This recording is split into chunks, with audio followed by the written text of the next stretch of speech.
రేవంత్ సర్కార్ పై GHMC corporator ఆకుల శ్రీవాణి తీవ్ర విమర్శలు చేశారు. రియల్ ఎస్టేట్ పేరు మీద భూములు కబ్జా చేస్తున్నారని ఆరోపించారు. ప్రజలు ఓటేస్తేనే ముఖ్యమంత్రి అయ్యారని అన్నారు. అదే జనం తిరగబడితే ఎక్కడ పోతారో ఆయన ఆలోచించుకోవాలని అంటున్న బీజేపీ కార్పొరేటర్ ఆకుల శ్రీవాణితో మా special correspondent Karunakar face to face.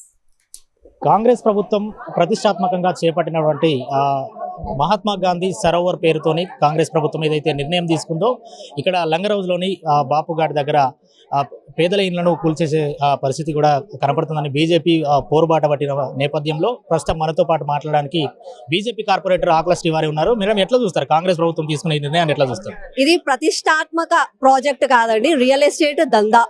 Revanth Reddy గారికి ఎక్కడి నుంచి పైసలు తీసుకురావాలో తెలుస్తలేదు. మూటలు తీసుకుపోయి రాహుల్ గాంధీకి ఎట్లియాలో అర్థమైతలేదు.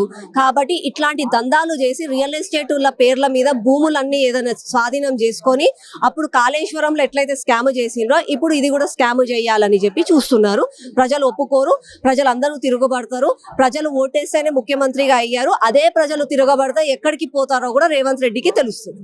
మహాత్మా గాంధీ విగ్రహం పెట్టడానికి పెడితే బీజేపీ అడ్డుకుంటుంది అనుకోవచ్చా? ఫస్ట్ ఆఫ్ ఆల్ అండి, మహాత్మా గాంధీ విగ్రహం పెడతామంటే మేము ఏ రోజు కూడా ఒప్పుకోమండి. మేమే కాదు, ఇక్కడ ఉన్న ప్రజలు కూడా ఏ రోజు కూడా వాళ్ళు అంటే అడ్డుపడరు. వాళ్ళు ప్రతి ఒక్కరం కూడా స్వాగతిస్తాము. అవసరమైతే చందాలు ఇచ్చి మరియు మహాత్మా గాంధీ విగ్రహాన్ని మేము నిర్మిస్తాం. కానీ at what cost?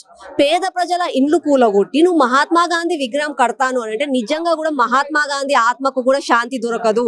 Mahatma Gandhi నిజంగా కూడా అహింసను ప్రోత్సహించారు.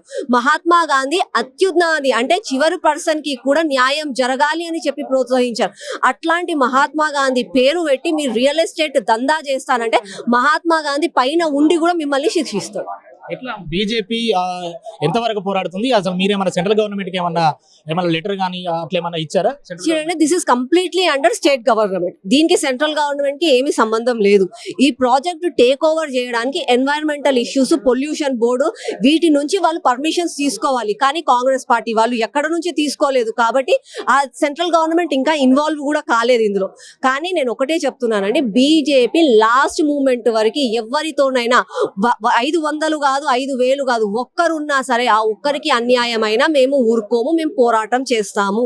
మేము ఒక బీజేపీ పార్టీ కోసం రాజకీయంగా కాదు, ఇది తెలంగాణ గౌరవము, తెలంగాణ బిడ్డలుగా మేము పోరాటం చేస్తాము. మేము మహాత్మా గాంధీకి వ్యతిరేకము కాదు, మూసి ప్రక్షాళనకు వ్యతిరేకం కాదు, మూసి రివర్ ఫ్రంట్ కి వ్యతిరేకం కాదు, హైడ్రాకి కూడా వ్యతిరేకం కాదు. డెవలప్మెంట్ చెయ్యండి, డెవలప్మెంట్ బరాబర్ చేయండి, కానీ మీరు ప్రజలకు మంచి చెయ్యండి. ఆ డెవలప్మెంట్ పేరు మీద దందా చేస్తానంటే మాత్రం ఎవరు కూడా ఊరుకో. ఇక్కడ ఎలా పెడతారండి? ఇల్లు కూలగొట్టి మహాత్మా గాంధీ విగ్రహం పెడతానంటే సొంత మహాత్మా గాంధీ మనవడే వద్దంటున్నాడు కదండి. మేమెవరమండి చెప్పడానికి?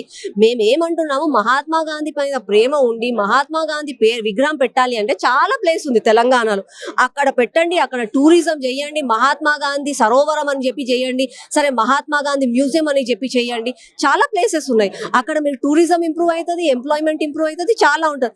ఉన్న ఇండ్లుని డెవలప్మెంట్ ఏరియా నుంచి తీయకండి. డెవలప్మెంట్ లేని ఏరియాలో మహాత్మా గాంధీ పేరు పెట్టి డెవలప్మెంట్ చేయండి.